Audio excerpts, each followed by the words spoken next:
Program number 4. On behalf of Paṇḍitā Dhamma family, Macharu Dasini will give welcoming speech. First of all, I would like to tell all of you, welcome to Paṇḍitā Forest Meditation Center. I would like to introduce the activities and programs of Paṇḍitā Forest Meditation Center all year round. Paṇḍitā Semi-Goal Meditation Center came into existence in 1994, starting from 14 acres of land. Under the most precious guidance of our Sayadaw and with generous donations and support of local and foreign yogis, foreign devotees of great karma, the way Sayadaw puts it, it has extended to 100-acre compound with over 100 kutis, 2 separate meditation halls for male and female yogis, a dining hall, residences for Sayadaw and Sayadaws, reservoirs and bridges. Our center can now accommodate about 150 persons comfortably. The center is open all year round for local and foreign yogis. Every year in March, Buddhist culture training is given to young boys and girls of age 9 to 16, ordaining them as novices and nuns. More than 400 of them study and practice Buddhist culture training for 4 weeks. During the program, we can still accommodate yogis. During the water festival in April, we always run out of vacancy when nearly 600 local yogis come and spend their holiday wisely by practicing meditation.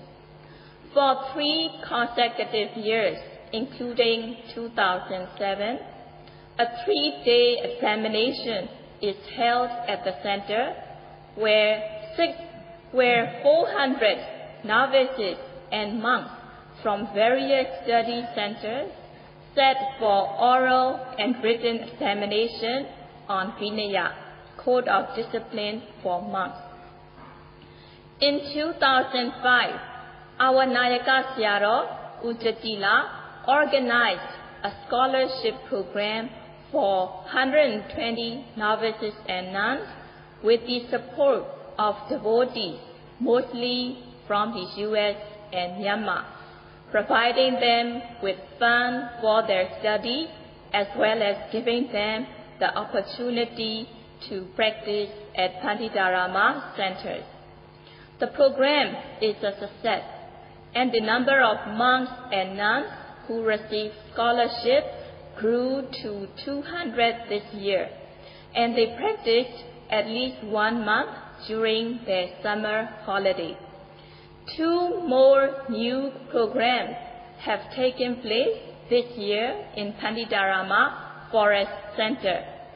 The Vasa Meditation Retreat Program for monks and nuns, and full-time training program for novices. As many as 60 monks and nuns from all over the country came for rainy season meditation retreat. We have now 35 novices receiving full-time training in theory and practice, and you have seen them when Sayadaw was introducing them before this ceremony. Paṇḍitā Forest Meditation Center is the place where the teachings of both theory and practice are given in accordance with the teaching of the Buddha. None of these would have been possible without the guidance of our Sayadaw and the Nayaka Sayadaws, the service of success, and the support of devotees from Myanmar and abroad. In 1998, Sadhamma Foundation helped Paṇḍitā organize an inaugural international 70-day retreat. Starting from 2000, we have 60-day special retreats every year. Today, we have more than 100 yogis from many different countries participating in this retreat, and many more are on their way. Paṇḍitā Dhamma family is happy to welcome you all. We are trying hard to make our yogis as comfortable as possible, and most important of all, we are trying in every way we can to quench our yogi thirst for the Dhamma. We are delighted to see the progress of yogis. We always feel more and more energized whenever we see yogis striving diligently, practicing persistently according to the guidance given by the teachers. We are always ready to welcome and give help in every way we can to yogis who constantly exert ardent effort in the practice. May you all get the Dhamma taste, which excels many times than the worldly pleasure, and may you all achieve your noble goals in this very retreat. Program number 5. On behalf of Sadhamma Foundation, Jesse McClintock will give a greeting speech. On behalf of the Sadhamma Foundation and the Paṇḍitā Dhamma family, I would like to welcome you to the 2006-2007 special retreat. The special retreat has been conducted annually since 1998. It is the result of many people's efforts to create an extended retreat for international yogis.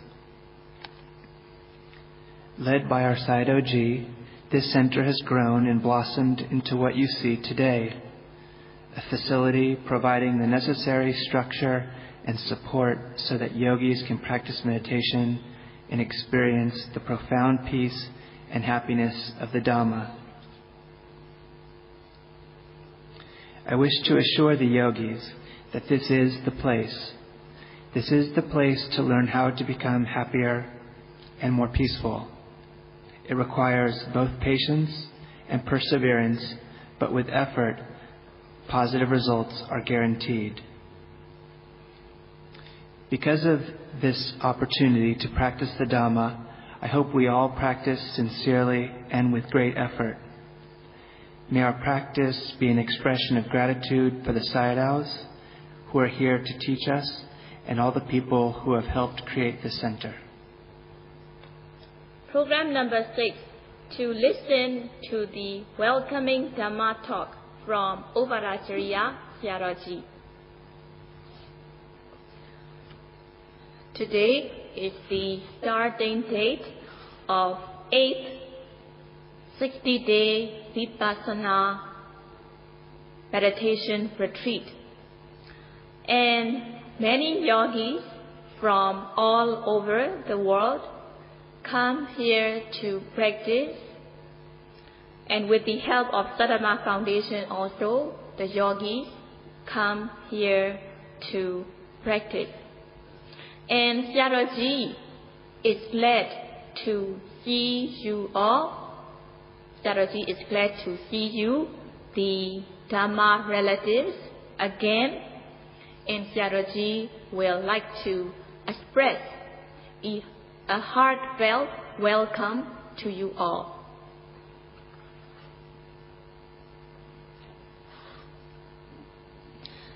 So the yogis who are here from all over, from many different countries, even though we are geographically apart, even though we have different traditions and customs and culture, but we are relatives.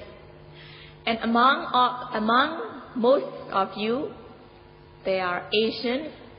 So these Asian yogis are our Asian relatives. And of course, the other yogis from other continents are also our relatives. Because we live on the earth as human beings, we are world relatives. And according to the teaching of the Buddha, there is no person, no being on earth that we have not been related to throughout the samsara round of existences. So we have come across each other in lives, in the existences, one or many or countless lives that we have been related to each other. So everyone we have been related to in our previous lives. So by this way, we are called samsara relatives. We are old relatives. We are samsara relatives. And now, today, we meet again the relatives who we have been related for many lives during the samsara. And also, the Dhamma Kama, or the persons who come here cherishing the Dhamma, are here today. So, the relatives who are here are ready to cater you with nutriments, both material nutriments and both material and spiritual nutriments. So we are all ready to cater you with both spiritual and material nutriments. We are all ready to help you all.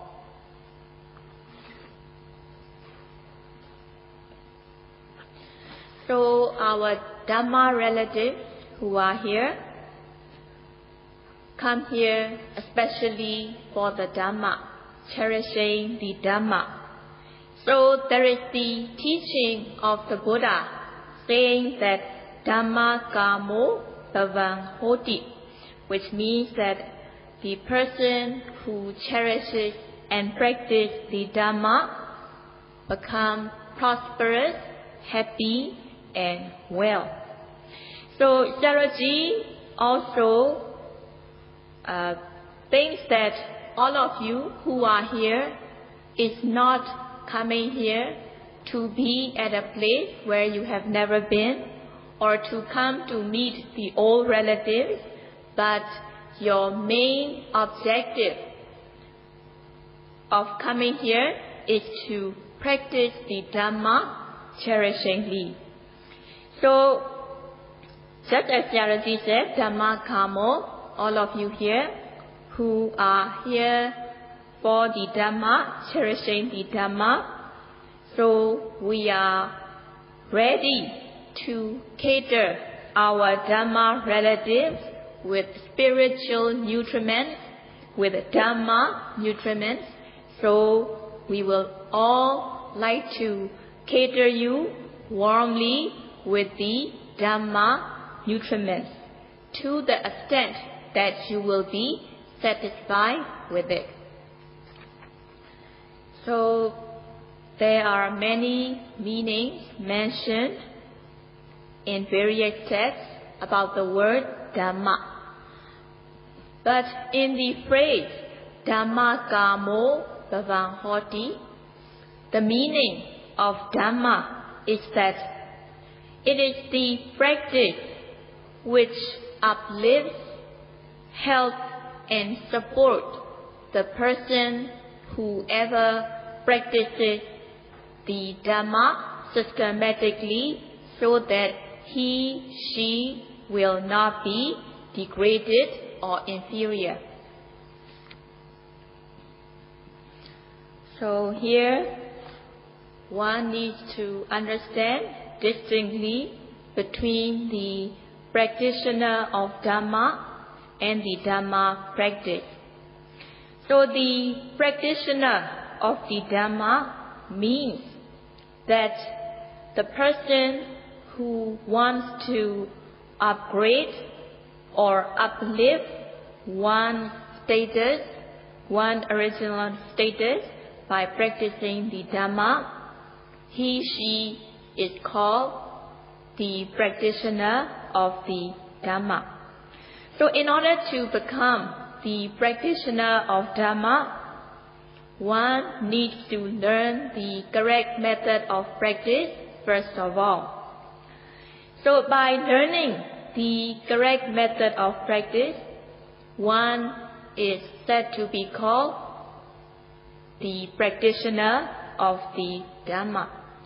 But only by knowing the method of the practice, that if one does not practice according to the correct method, then it will not be beneficial. So it is also very important to practice according to the correct method. So the one who practices the correct method, the one who practices according to the correct method will benefit from the practice. So if one gains benefit by practicing according to the correct method, he, she is called the practitioner of the Dhamma. And also, when one has practiced the Dhamma, one will be possessing or owning the Dhamma. So once one possesses the Dhamma, one can make use of it any time. So when one gets to the stage of being able to make use of the Dhamma any time, he, she is called the practitioner of Dhamma.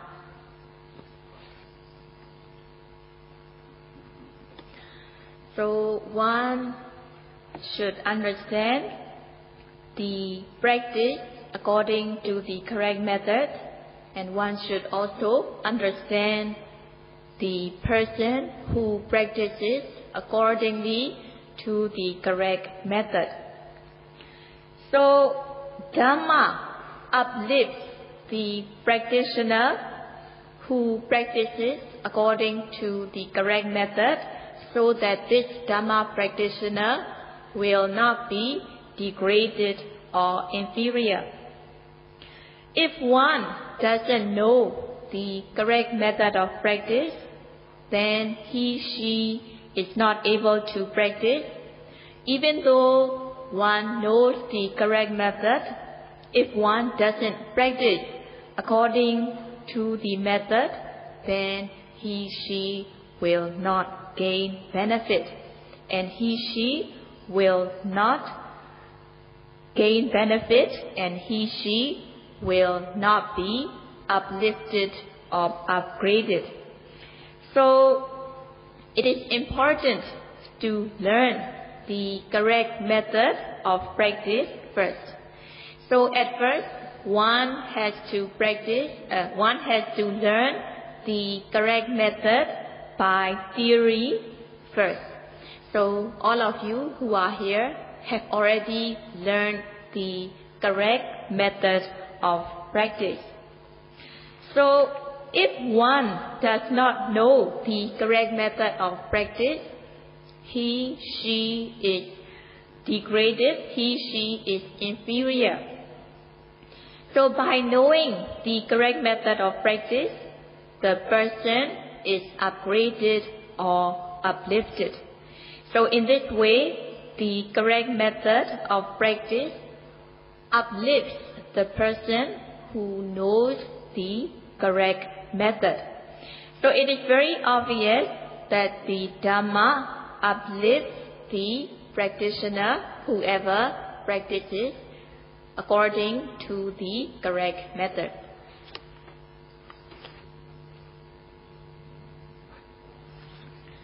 only by giving guidance for practice, it won't be beneficial. So, as well as giving guidance for practice, the teacher should mention the benefits of the practice and then to guide them the way to practice. So there are 7 benefits of Satipatthana practice. The Satipatthana practice which you will be practicing or which you are practicing now. So there are 7 benefits of Satipatthana practice. These are the purification of the mind, overcoming of sorrow and lamentation, and also dispelling the physical pain, overcoming the mental suffering, and also overcoming the internal enemy, which are the kilesa, which have been tormenting us, the kilesa, which are the cause for suffering. And also the other benefit is attaining the genuine happiness. So Buddha had mentioned these 7 benefits of Satipatthana meditation to those who are to practice and also to those who are already practicing, so that these meditators will become encouraged. So Buddha mentioned these benefits to encourage the yogis to practice, so that the yogis will be impressed to have the benefit of Satipatthana practice. So Buddha not only mentioned the benefits of practice, but Buddha also guided the beings, the method of practice, and Buddha urged the beings to practice Satipatthana meditation. So now here, it is the duty of the residents to guide the yogis of the correct method, as well as showing them the benefits of practice. So it is the duty of the residents to guide the yogis who are here in this meditation retreat. So in another way, the Dhamma relatives who are here for practice, they are quite well off materially in their own country. They are quite well to do with their life. So the Dhamma relatives who come here for practice, they look healthy, fresh, and alert. So because they are quite well to do in their life, they have the material nutriments in life. That's why our Dhamma relatives look healthy, fresh, and alert.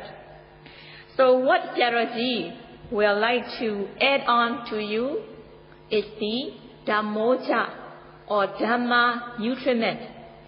So Jaraji will like to add the Dhamma nutriment to your body so that you will be healthy, fresh, and alert both spiritually and physically.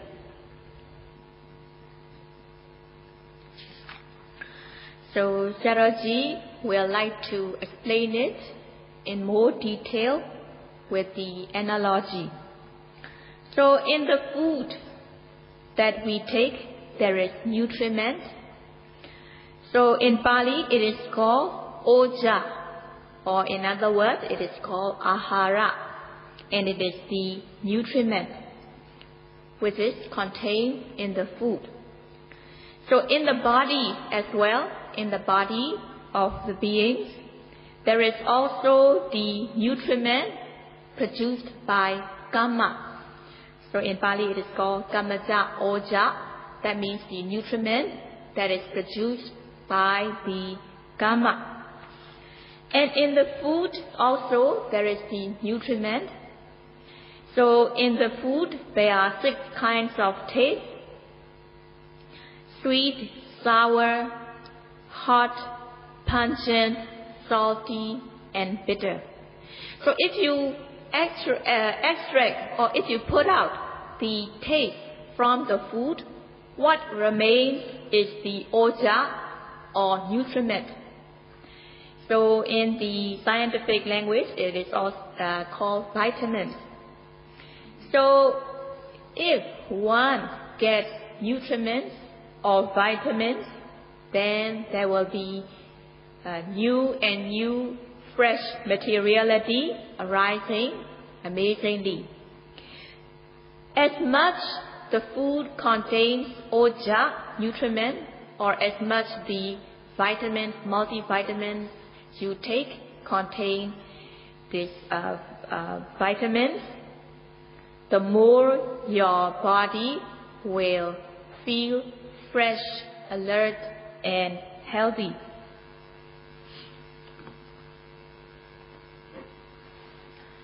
So in the food, water and air, they are also nutriments. So people accept the fact that there are nutriments in the food, water and fresh air. So if one gets suitable food, gets to inhale fresh air and drink purified water, then the new fresh materiality in the body will develop and one will be healthy. So if we are to take the suitable food, fresh air, purified water, and also the suitable medication or vitamins, there will be fresh, new materiality developing in our body. So, if one does not get to take suitable food, inhale fresh air, or consume purified water, if the person is eating unhealthy food, then there will be bad materiality pervading in the body. So the body will become weak and feeble and withered. So his or her physical stamina will also drop. His or her physical resistance will become low by taking unhealthy food, water, or medicine. So, in order to avoid the unhealthy cells, unhealthy materiality in the body throughout our life, in order to avoid our body from becoming weak and feeble, we need to take nutritious food, we need to take purified water, clean water, and we need to take suitable medicine, breathe in fresh air, and so on. So it is obvious that one should avoid unsuitable food, unhealthy food. One should avoid unsuitable medicine. So the one who is able to stay away from unhealthy food, unclean water, unclean air, the ones who are able to stay away from these will have long life, free from the diseases, healthy, and his or her materiality will be healthy as well, and these people are able to carry out duties and work properly due to their good health. So what we had just said now that we will cater you with the Dhamma, we will entertain you with the Dhamma nutriment. So it means that in the Dhamma there is oja, nutriment in the Dhamma, spiritual nutriment in the Dhamma. So oja is the nutriment that is effective and also that has strength. So we are going to cater you with the spiritual nutriment to the yogis who are here. So just as the body, your physical body, needs the nutrition, in the same way, your mind also needs spiritual nutrition. Just as you have to refrain from unsuitable food, you must also avoid bad things that are poisonous to your mind. So if you are able to avoid these bad things, then you will not be in the danger of becoming distressed or depressed. If you are able to put the spiritual nutriments in your mind, then your mind will become strong, your mind will become energized, strengthened, and you will become a new person with both new materiality and the mentality, so that your mind will be matured, strengthened, energized, and strong. So that's why Sayadaw said, we all will like to cater you with Dhammoja. We all will like to cater our Dhamma relatives with Dhamma nutrition. So just as the companies who produce medicine or food, they advertise the nutritional facts of their food or medicine. So in the same way, to encourage the yogis, Buddha also declared and advertised the benefits of Satipatthana practice. Buddha declared that practicing Satipatthana will bring benefits such as purification of the mind and so on. And also, Buddha guaranteed that by practicing Satipatthana meditation, one will have change in your life with new materiality and mentality due to the practice. So Paṇḍitā Dhamma family will give guidance in accordance with the guidance of the Buddha. And for you to practice with faith and confidence, we will, Paṇḍitā family will also guide you, showing the benefits of Satipatthana practice. So those of you who have practiced here before, after they practice to a satisfactory level, they made comments. They made comments about the Satipatthana practice that only now I know the way to live. Only now I know the way to live, the way to stay, the way to eat. And they also made the comment that Satipatthana practice is the best export of Burma.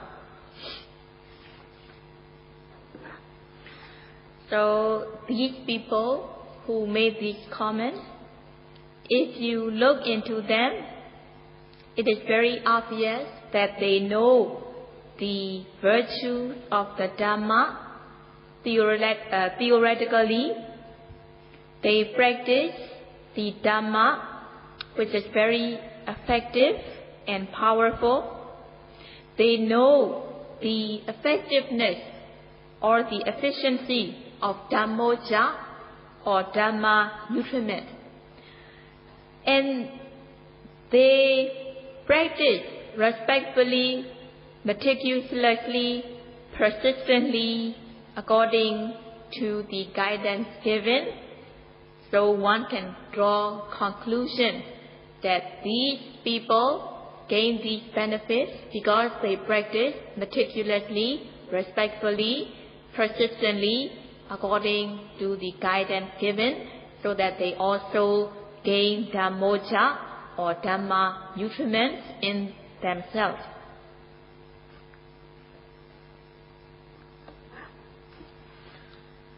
So the yogis who are here, just like the saying Dhamma Kamo Bhavan Hoti, Sayadaw believes that you came here because you cherish the Dhamma, and Sayadaw hopes that you will be able to practice cherishing the Dhamma. You will be able to practice cherishingly.